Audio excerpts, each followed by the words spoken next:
Hey there, it's Luci Gabel, your Leadership Optimal Performance Coach, and today I'm going to do a kettlebell routine with my friend Carlos.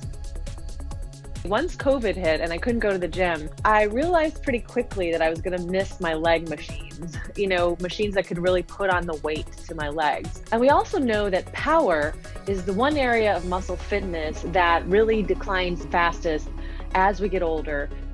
Power is strength times velocity. So it didn't really take me long to figure out that kettlebells were going to be the answer. And I started doing my own routine. And yet I still wanted to have some professional feedback. And I thought about my friend Carlos, who else to call on, because Carlos has multiple certifications and a whole lot of experience in kettlebells. Carlos, why don't you tell everyone just a little bit about yourself and your background? Thank you, Luci. My name is Carlos Hernandez. I am a personal trainer at Bethesda Equinox, that's in Maryland. Certified ACE instructor. I have Strong First, level 1. I have been Kettlebell King certified too. I am Kettlebell Athletics level 1 and 2, and a lot of other certifications. I am a powerlifter and also a kettlebell enthusiast and kettlebell lifter. So a lot of things with, there being kettlebell sport, hardstyle, and kettlebell flowing, and kettlebell juggling.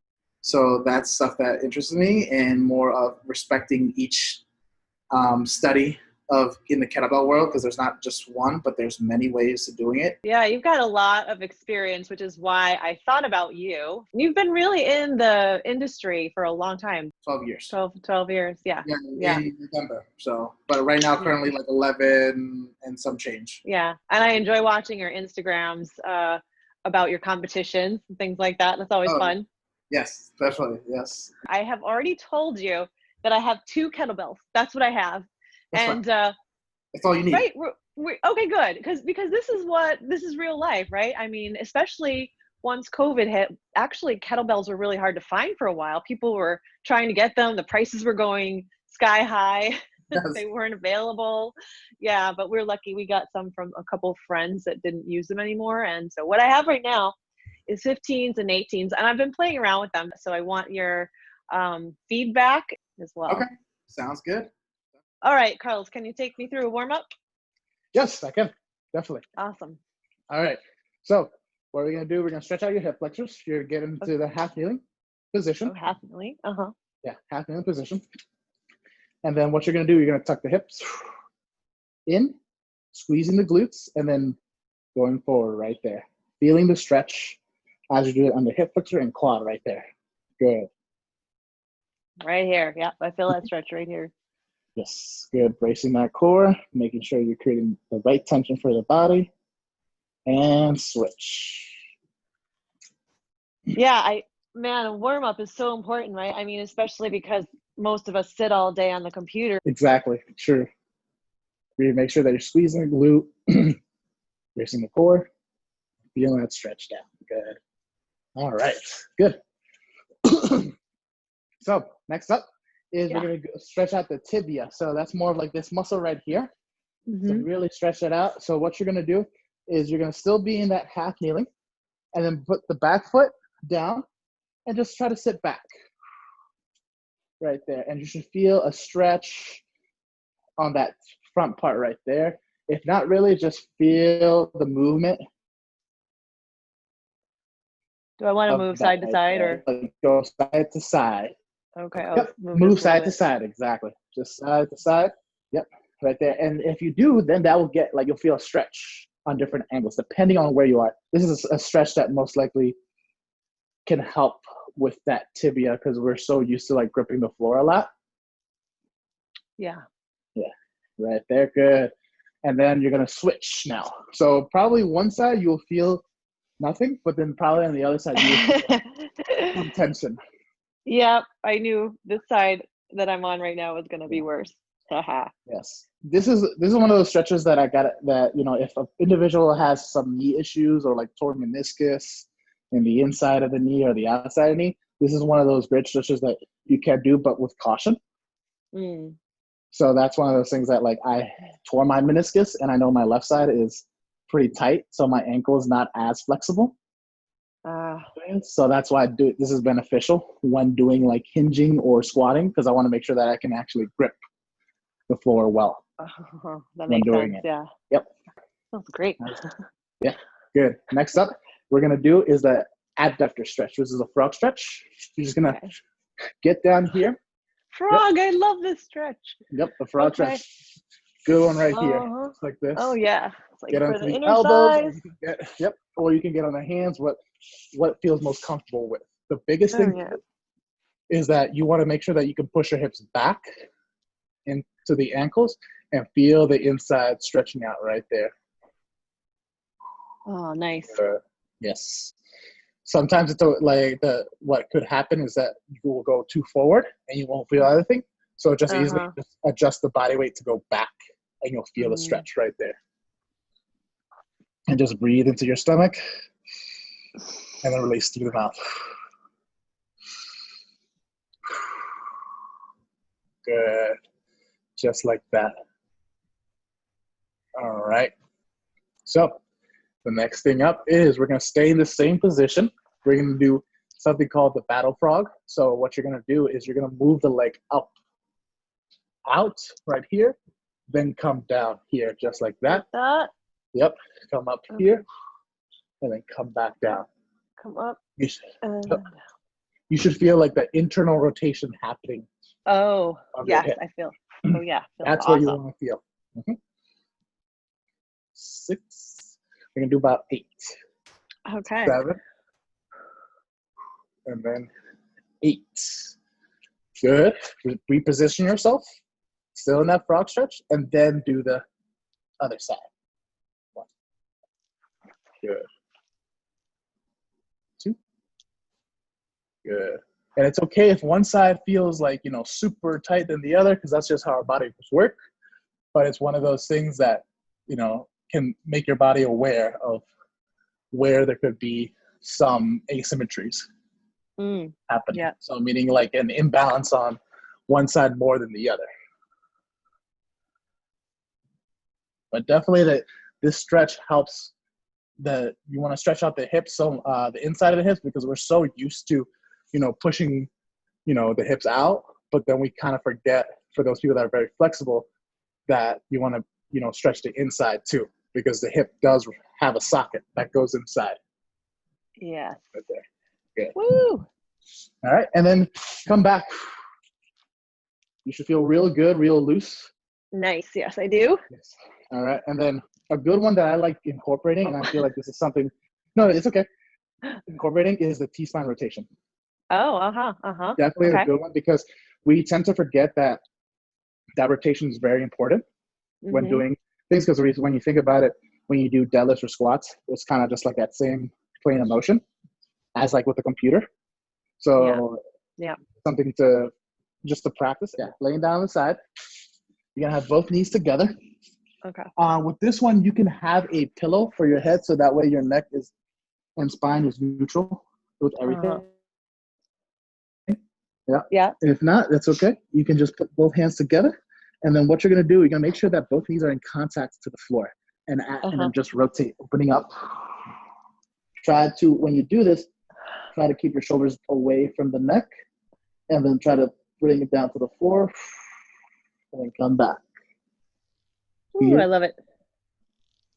And make sure, even if your shoulder opens up and touches, and the back of the shoulder touches the floor, that the knees stay in contact with the ground. Because then you'll feel the stretch from top to bottom. And the more you do this, the more you should feel opening up as well. Just 5 on each side. Just 5, okay. I did 5. Yep. And switch. Switch side. Switch to the other side. Just like that. Make sure that the knees are still in contact, because it's easy for the knees to come off. So just try to keep them closed as best as you can. All right, and then open. Open. Oh, my low back is like, yes. Try to make sure that the knees don't raise up. Try to stay in contact together and to the floor as well. Wee. Exactly. Okay. Yep. And then one more is going to be the pigeon stretch. So there's two ways. So this is going to stretch out the glutes, but if the pigeon is something that you can't really get in position, you can do the 90-90 stretch as well, which is the 90-90 is this, just 1 foot forward, 1 foot back, just like this. And then just try your best to come down forward and feel the stretch on the back of the glute. So the knee that's down on in front of you, that's where you feel the stretch in the glute right there. Or I can straighten out my back leg into full pigeon. Exactly. Or for the people that are very flexible or practice yoga, can do the pigeon stretch and they'll feel it more. I'm just giving those two options right there because not everyone's the same, but definitely the 90-90 and the pigeon stretch are the best ones for the glutes to loosen up so they won't lock up when you're doing swings or hinging or squats. So now you know why the importance of when we did the frog stretch and the internal rotation of the tactical frog helps with doing the 90-90 and the pigeon stretch too. Yeah. That way your body understands that the hips can mobilize in that direction. Right. Makes sense. Yes. Okay, I'm on the other side. There you go. And make sure that you breathe into your stomach. And when you do the pigeon or modified pigeon, the modified pigeon would require you're in the same position as Luci is, but what you do is that you're shoving your weight to that side. So keeping the hips and shoulders squared as possible, but leaning that weight onto the glute. And you should feel that stretch on the back pocket right there.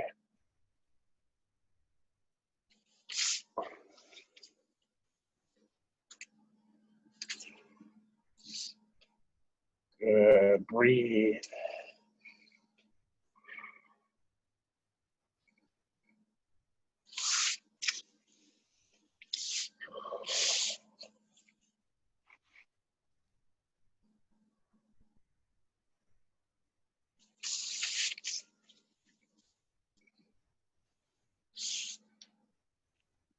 Good. All right. Okay. So now we're ready. Awesome. Before we do kettlebell swings, we got to make sure you can actually do the basic, which is kettlebell deadlift. So what you do is you're going to put your feet right under. You're going to put your entire body right under the kettlebell. All right. You're going to put it across the midline of your foot, which is like the arches of your feet right there for you. Best thing to do is put one hand on your chest, the other hand on your hip right here. Then what we're going to do is just close this together. So we want to make sure that stays engaged. Exactly. So you might think that you are rounding your back when doing it, but it's not. It's just bringing the core together. You're just bringing the upper and lower together right there. Push the hips down. Extend the arms down. You do not want to lose that tension that you are. So make sure that you're still bracing from top to bottom. Get down here, grip it, all right? And then you're gonna come up, shoulders down, squeeze the glutes, come back down here, and come back up, tight, and down. My feet hip distance apart, yeah? Yes, exactly. You should see that the bell is right across your arches. You see that, right? Yeah, I see that. Right across the belt. Yes. And now I'm pulling my ribs towards my hips, so I'm compressing. I'm not compressing, but I'm making this area of my abs smaller, right? Like you said. Yes. While the chest stays lifted. So the chest, it's easy that the chest can come up, so that you're arching like this, but then that's where it causes that arching in the back when you're doing deadlifts. Right. So We don't want that. You want to make sure that the chest kind of meets your hips right there. Okay. Yeah. Got it. Okay. That core. So it's like that. It's like a standing plank. Yes. Okay. And keeping that throughout. Yep. Keeping that throughout. Your hip flexors and stomach are like hugging together. They're like Lego pieces. Yes. Okay. So yeah, my hips are almost like meeting my quads, right? Exactly. And then I just Stand come up. up. Yep, come up, squeeze those glutes. But when you're at the top, make sure that you're still bracing. You're squeezing both glutes. And then also that the shoulders don't come up. They stay packed and engaged. Okay. Right there. Yeah. And I'm bending my knees slightly or a lot. What's the knee doing? The knee is going to be bent slightly how you're doing it, just like that. Good. So like you're just going to give yourself time and then bend and then come back up. And you should feel a little bit of your quads, but mostly all the loading should be on the back side. So your hamstring and your glutes, your core, your back, just like that. Good. Okay. And am I popping up like this? Is popping up correct, or is it? So or should I be more smooth? Just take it slow. Just take it slow. Okay. Yep. Squeeze. Just make sure be technical. How'd that feel? Excellent. Excellent. Okay. Yeah. So now we're gonna do something called the explosive deadlift. Okay. So you asked is it okay to pop? Yes, it is. But we're gonna take you into a sequence that we're gonna do a slow deadlift. You're still doing a slow deadlift coming off the ground.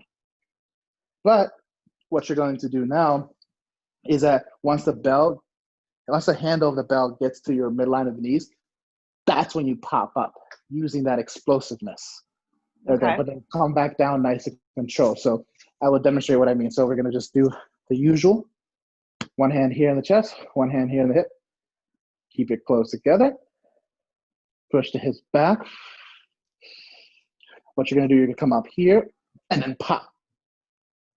Okay. Then come back down. Come up here, pop. So you're popping right when you get the kettlebell at the knee level. Exactly. I'll show you in this angle, forward angle, so you can see what I mean by that. So here, and down, here. Okay. Because you want to take your time coming off the ground, nice and control. But once it gets to mid knee, pop. And I'm hip distance apart, or am I wider? Still. So here's the thing. Everyone's built differently. So I'm a bigger individual. So my hips might look like they're wider out, but that's just my shoulder distance for myself. So that's a good point. Okay. So for you, it could be a little bit narrow, but that's the shoulder distance for you. Yeah. Okay. So I'm going to do all the same thing, leaning down from the hips, slightly bending the knees, abs in, exhale, pop. Yes. Right there. Squeeze. Like that. Yes. There we go. Squeeze. Yes. Explode. There we go. Explode. Very cool. Squeeze.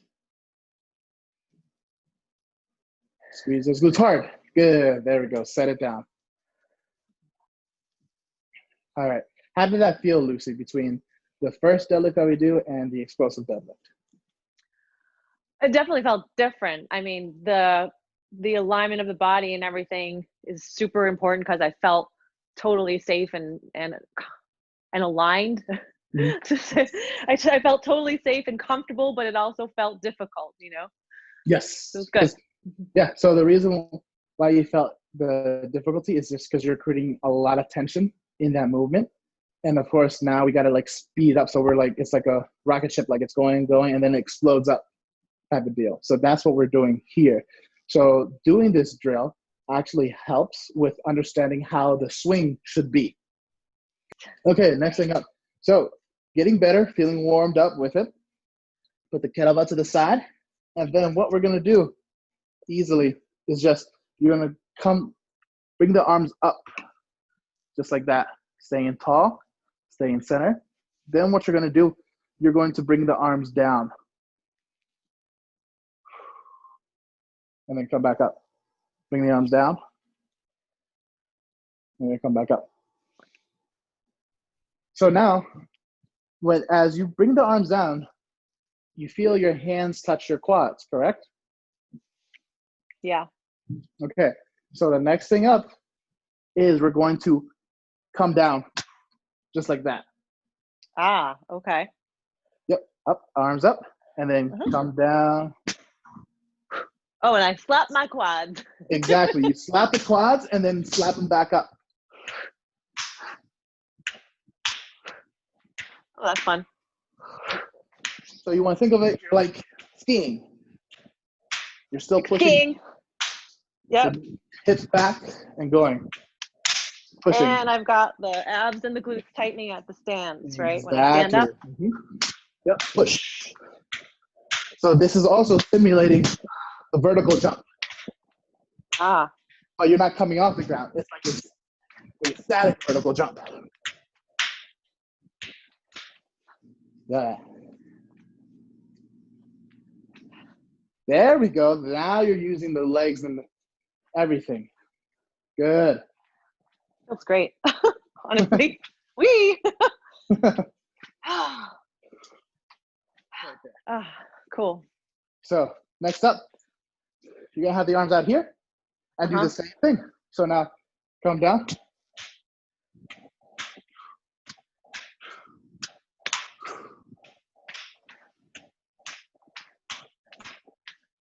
Yep. That's right there. Good. So those are 2 drills to make sure that you can actually know how the motion of the swinging happens. So this one, next one up is called the hike pass. This is very important because this is the start of how the swing is going to be. Because you see a lot of people do this in group classes, not trying to shame them, but more of like, this is what happens where they just start from here and then push the hips like that. So that causes lower back issues because they're back extending. Like yes. Yes, of course. Yeah. Yeah, we don't want to do that. What we want to do is, if you've seen football players, the center just hikes the ball. That's what we're going to be doing with the bell, and then pushing off. Put one foot in front of the bell, and then the other foot back, and then that's the distance. So you're doing exactly your own foot distance behind the bell. Exactly. Got it. Okay. That way it won't be like I'm this way from the bell or I'm too close to the bell. It's that's what will help. This is just preference. You can have your foot slightly turned out, or you can have your feet facing forward. Whatever you feel comfortable with is just preference with that. What you do, we do the same thing, drill-wise, what we did with the deadlift. Close together, push the hips back. I should feel loading on the hamstrings right here, as I am. Boom. I'm gonna come to my bell just like this. Boom. Okay? So let's do this first. Just like this. You want to feel what you're supposed to be feeling, like loading-wise. Like, okay, this is where I'm supposed to feel the bell. Just feel what it feels like to have weight in my hamstrings and be touching the bell. Exactly. And when you touch the bell, you want to tilt that bell towards you. Lean the bell towards you. Oh. Not front? away. Front, exactly. The top comes towards me. Okay. No. The bottom. Okay, got it. And am I bending my knees slightly, or are they straight? Bending the knees slightly, yes. Okay. Bend the knees slightly more. Slightly more. Okay. Yeah, slightly more. Bring your hips down. Right there. Good. You should feel that's the deadlift right there. Okay. So trying to get my femur bones parallel to the floor. Exactly. Yes. Okay. The shins are still vertical, and the hamstring. Do you feel your hamstrings loaded? Yes, I feel hams, glutes mainly. Yes. Glutes and hams are here. Glutes and hamstrings. Good. That's what you want to feel. Recognize that feeling, and also lean that bell forward to you. Still. Okay. Keep leaning. Right also, in stance, I like to make sure that I'm pushing on inner and outer foot. Yes. So I'm not like leaning out or pigeon toeing or Yeah, that's good. That's good. You want to have the toe pressure there. You want to like grip the floor when you're doing this as well. Like I want to grip the floor. When you're doing static deadlifts, that's what you want to feel. So you're all connected. So you're using getting help from the floor to allow you to do this. Come back here. Grip the toes to the floor hard, engagement. Lean right there. I'm leaning that bell towards you. So the handle is going to come aiming towards me. Then what I'm going to do, I'm going to inhale into my stomach, bracing tight, hike, release. Ooh.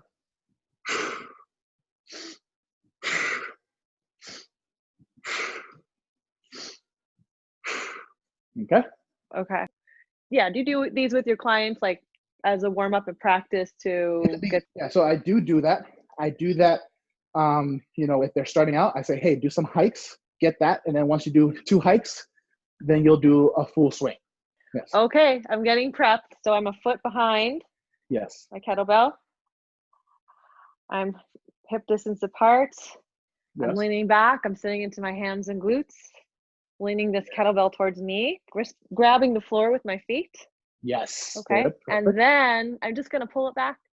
You're going to use the lats to pull it back and set. Yes. Perfect. Am I staying in place like this? You're staying in place just like that.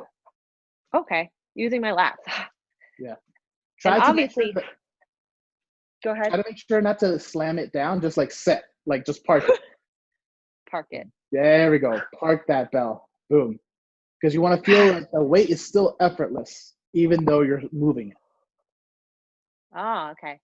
Yeah. And obviously, Good. My abs have to be really pulled up towards my spine for this. Exactly. To protect my low back, right? Yep. And then you should feel your lats engaging, so like you should like drag right there. Boom. I see. Drag. Now, how far does it matter how far back this kettlebell goes? Nope, it's gonna be fine. The way how you're doing is fine, but you can take a break. Thank you. So the thing is, Cool. a lot of people are built differently. We're not. We're all not one size fits all. Because, like, for example, me, I have alligator arms. My mom has longer arms than I do. So, of course, the distance of where it's going to be, it's fine as long as you hike it up where you need to be. So, if I want like a large, an exaggerated extension, I can like that. Yeah. But if I do an exaggerated, I'm going down. I see. Yeah, I don't want to face plant down. I want to like stay focal point. I'm like, okay. Okay. Yeah. So the most important thing then, what I'm hearing is that your back stays where it started, that you stay parallel to the floor with your spine. Exactly. Now we're going to do something called a low swing.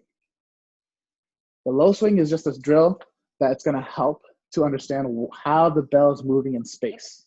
Brace, squeeze, get into my deep hinge right here. Get here.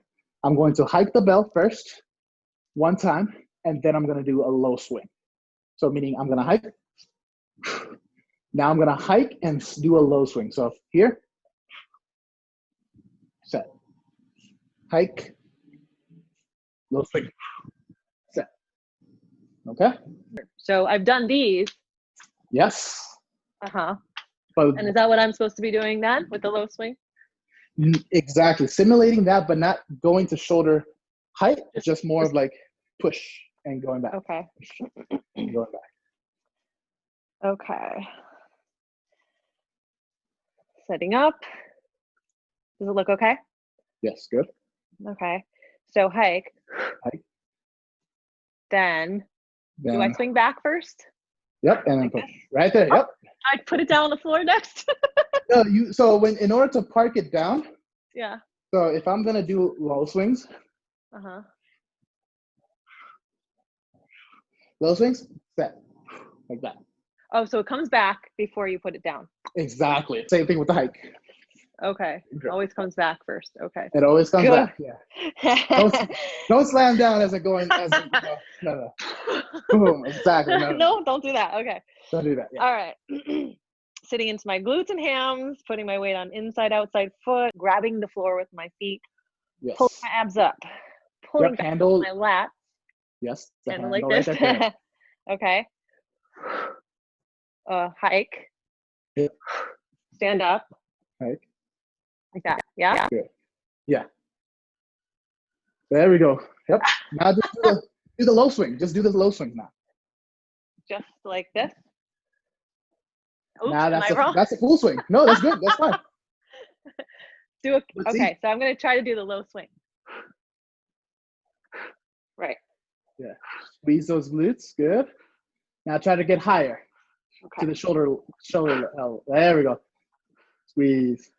Brace the core. Squeeze those glutes. Good. And set. Park it.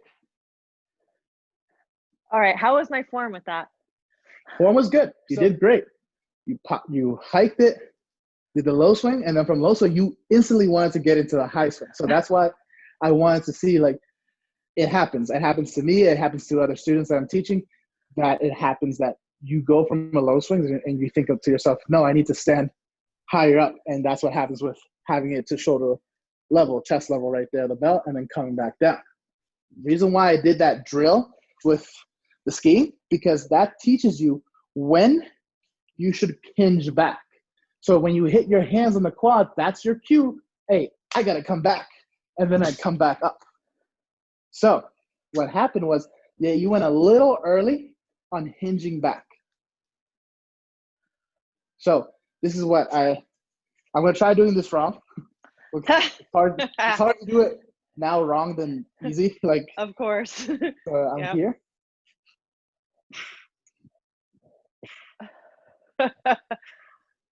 Okay. All right. So what happened was, I had my arms up here. Mm-hmm. I pushed my hips back. So pushing my hips and then letting the arms come down. So what happens now is I'm pushing, but then pulling my back. And I'm doing this. Oh, okay. It was minor, but it wasn't, I'm just exaggerating how it is, but it was just a little, just that merit stuff. So just try to be more patient on just letting the arms, let gravity, let it fall. Pavel Tusolini always says, let that be your rest. Let gravity take over. And once you're here, like, oh crap, now come back. Nice.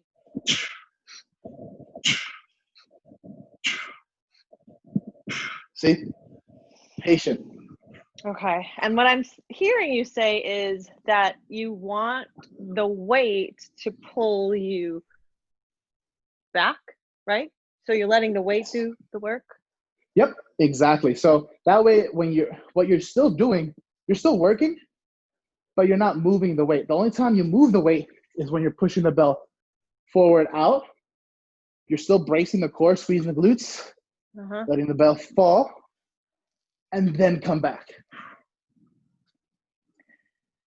Okay, let me give this a try. Give this a try. All right. So I'm going to start with like what do you call this? A kick? Hike. A hike. Hiking the ball. Hiking the ball, exactly. All right.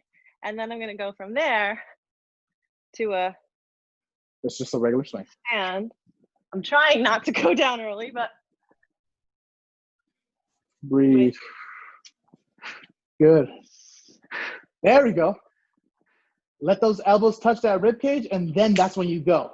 Let the elbows touch the rib, and that's when I kick back forward. Yep. That's when I kick my hips forward. Yep. Okay, they're not touching my ribs, but I think I might hit my own butt with the Stop right there. Good. Stop. Okay. Stop right there. Okay. There you go. All right. It was good. It was good. There's some that you had, like, when you hinged a little early and then let the belt fall, but it's one of those things that just constant practice with it, for sure. I have to work on it. Just be more patient. So see how you're coming down? Yes, I see. I'm going like this. See? Exactly. And letting the arm come back here. So that's your visual right there, where if that happens, that's how you know exactly, like, oh, I'm going too early in the hinge. You just want to let the arms fall. So let them fall. Once your elbow comes down, touches your rib cage, that's when it's your cue to come. Oh, like here. Yeah. This exactly. rib cage.